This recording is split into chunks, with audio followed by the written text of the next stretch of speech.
Salutare tuturor, eu sunt Alexito și astăzi o să vă arăt cum să descărcați antivirusul MalwareBeats. Acesta este unul dintre cele mai bune antivirusuri gratuite de pe internet. Și partea bună a acestui antivirus este că varianta gratuită nu expiră niciodată și chiar își face treaba. Eu îl folosesc de câteva luni și chiar m-a ajutat. Așa, în primul rând o să intrați pe orice browser. Eu o să aleg Google Chrome și veți spune malwarebeats.com și aici o să vedeți butonul ăsta galben pe care scrie Free Download. Faceți click aici. Și aici o să vi se descarce.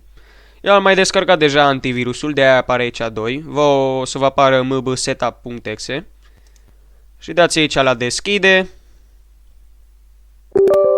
Și aici apăsați pe da. Și aici la expertul de instalare apăsați pe instalare. Și astea sunt planurile. Asta cu pe mine sau familia mea este dacă aveți un calculator personal sau un calculator pentru familie, păi puteți să-l alegeți ăsta și aici organizația mea dacă aveți o afacere.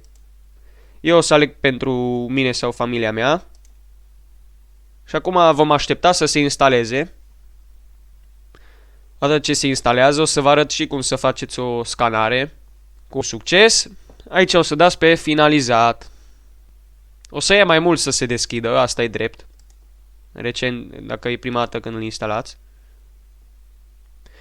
Și aici o să vi se deschidă aplicația și o să dați pe începeți. Și aici o să vă iasă MalwareBeats Premium, abonamentul ăsta Premium, trebuie să dați bani. Îi dați poate mai târziu dacă nu vreți să cumpărați. Și aici puteți să vă puneți adresa de e-mail ca să vă dea noutăți privind securitatea cibernetică, cum zice aici. Vă dă recomandări și chestii în astea. Dacă nu vreți, dați aici. Și pentru a începe o scanare, mergeți aici, la scaner și apăsați. Și dați pe scanare și așteptați. Și la final o să vă iasă un rezumat al scanării, o să vă iasă dacă au detectat ceva, câte fișiere a scanat și așa. Vă mulțumesc pentru vizionare.